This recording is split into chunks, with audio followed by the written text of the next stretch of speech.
İnkarçılar aytышат, tarikat menen жашаш керек. Şeriat menen жашасак adашabız дейт. Ушуну жакшы ажыратып бериңизчи дейт. Şeriattan кийин tarikat деген söz да. Şeriat биздин жашоо турмушубузду туздап берген нерсе. Намазды кантип окуйбуз, мисалы үчүн кантип үйлөнөбүз, кантип өсөк көмөбүз, бул шариат эрежелери. Тарикат жан дүйнөнүн шариаты. Кантип этикат түздөйбүз, кантип биз сабырдуу боло алабыз деген жолдор да. Анан шариат жок, тарикат мүмкүн эмес. Тарикат жок, шариат бар. Кээ бир адамдар аткарат, бирок ич жаман да.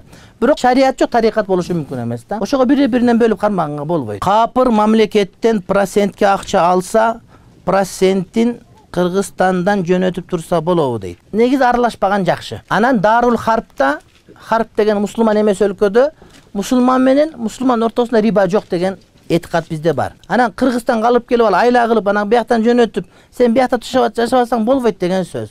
Ошакта тургандарга болот деген сөз да.